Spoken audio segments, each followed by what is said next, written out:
이렇게 이혼 소송까지 한쪽이 제기할 정도면 부부 생활이 이혼 청구를 인정하는 경우가 많습니다. 하지만 한쪽이 특별히 잘못한 건 아니기 때문에 누가 누구한테 위자료를 줘라 이렇게 판결은 안 나오지만 이혼은 돼버리는 거죠. 안녕하세요. 여러분의 입장에 맞는 맞춤 솔루션을 제시해드리는 양나래 변호사입니다. 제가 오늘도 여러분께서 보내주신 사연을 소개해드리려고 들고 왔는데요. 이 사연 보고 제가 어떤 생각이 들었느냐.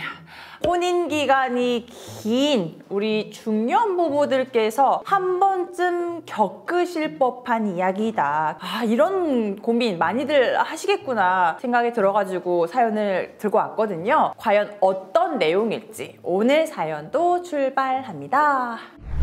자, 우리 사연자분은요, 50대 초반의 여성분이십니다. 결혼 생활을 20년 넘게 하시고 자녀들도 다 장성해가지고 대학교도 가고 취업도 하고 이제 나만 잘 살면 된다 이렇게들 말하시는 시기가 딱 그맘때인 것 같아요. 그런데 여러분, 우리 연인 간에도 권태기라는 게 찾아오잖아요. 부부 간에 둘이서 있는 시간이 늘어난 이후에 부부 권태기가 찾아왔다고 하십니다. 남편하고요, 특별히 뭔가 다투는 일이 있었던 건 아니래요. 그런데 괜히 계속 주말에 붙어 있으면 뭔가 마음에 안 들고. 그런데 사실 우리 사연자분만 이런 마음을 느낀 건 아니었다고 말씀하시더라고요. 남편분도요, 그냥 의무감에 아내를 대하는 듯한 묘하게 냉전 기류가 흘렀다고 합니다. 그래서 남편하고 대화 없이 시간을 보내는 시간이 길어지고 이런 기간이 한 2년 정도 지속된 겁니다. 사연자분은 이런 관계를 회복하고 싶다는 마음도 들었지만 한 번 대화가 단절되니까 왠지 내가 먼저 말을 꺼내서 관계를 회복하자니 자존심 상한다는 그런 느낌도 드셨대요. 이런 생활을 하던 중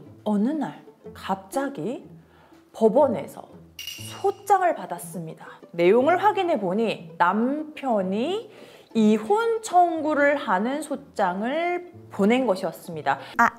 그래서 남편한테 진지하게 대화를 하자고 대화 요청을 했습니다. 우리가 사실 2년 동안 소원하게 지낸 것도 맞고 우리가 뭔가 싸워서 그런 게 아니고 이거 좀 일종의 권태기 아니에요? 어떻게 나랑 대화를 통해서 해결할 생각을 하지도 않고 갑자기 소장을 보내자는 거예요? 나 이제 내일 모레면 60살이고 내가 생각해보니까 내가 나를 위해서 뭘 하면서 살았나 너무 회의감이 들고 부부로서 뭐 아무런 남아있는 감정도 없는 것 같은데 그냥 이쯤에서 그냥 정리하고 각자 삽시다. 너무나도 단호하게 혼자 스스로 마음 정리를 다 했다는 듯이 얘기하면서 사연자분한테 이혼을 강력하게 요구했다고 하십니다. 우리 사연자분은요, 이혼은 단 한순간도 생각해 보신 적이 없대요. 그래서 저에게 궁금하다고 이제 문의 주신 점은요, 남편이 소장을 보내고 이혼을 요구하면 이혼이 될 수밖에 없는 건가요? 저 이혼 기각을 다툴 수는 없을까요? 그러니까 오늘 사연 이렇게 말씀드렸는데요, 사연 내용이 정말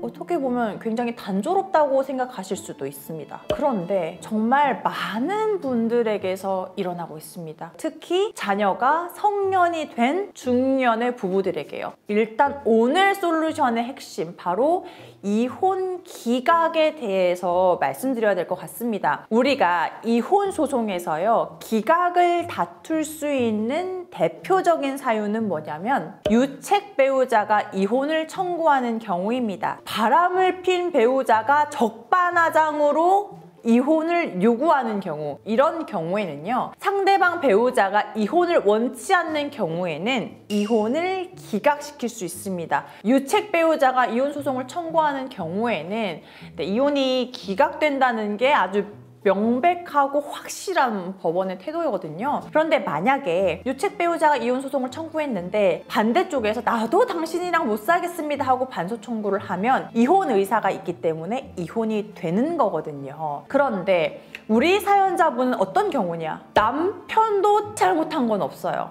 남편이 바람을 피운 것도 아니야. 그런데 우리 사연자분도 크게 잘못한 건 없어요. 자, 이런 경우에 이혼 소송 기각을 무조건 받아낼 수 있을까요? 저는 조심스럽게 이혼 소송 기각이 어려울 수도 있다는 점을 말씀드립니다. 우리나라가요, 이혼 소송에서 유책주의를 취하고 있습니다. 유책주의는 뭐냐면 누군가 잘못했을 경우에만 이혼 소송으로 이혼이 된다는 거거든요. 그런데 이게 이론상으로만 확고히 정착되어 있고 실무상으로는 파탄주의라는 것이 많이 영향을 미칩니다. 파탄주의는 뭐냐면 어느 한쪽이 특별히 더 잘못한 건 아니지만 부부 관계가 정상적이지 않아 보이면 이혼이 인정된다는 거예요. 그래서 많은 사건에서요, 한쪽이 명백히 잘못한 유책 배우자가 아닌 이상은 이렇게 이혼 소송까지 한쪽이 제기할 정도면 부부 생활이 이혼 청구를 인정하는 경우가 많습니다. 하지만 한쪽이 특별히 잘못한 건 아니기 때문에 누가 누구한테 위자료를 줘라 이렇게 판결은 안 나오지만 이혼은 돼버리는 거죠. 내가 잘못한 게 없다고 하더라도 상대방의 이혼 청구가 인정될 수 있다는 점을 꼭 염두에 두셔야 됩니다. 사실 저한테 직접 상담 받으러 오시는 의뢰인분들께도 제가 말씀드리거든요. 제가 막연히 사건을 선임해가지고 돈 많이 벌어야지 이런 마음이면 기각됩니다.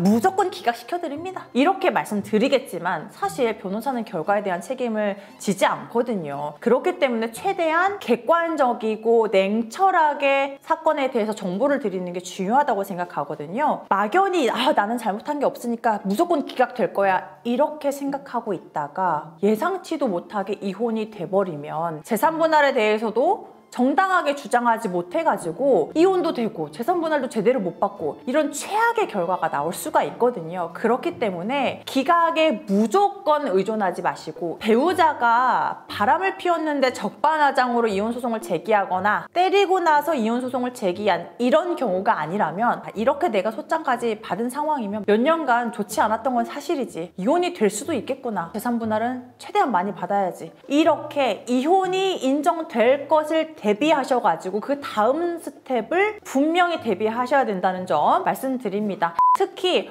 오늘 사연자분과 비슷한 상황에 있으신 분들이라면 마냥 이혼 기각만을 주장할 수는 없는 상황이라는 것을 조금 깨달으시고 철저하게 대비를 하시기를 추천드리겠습니다.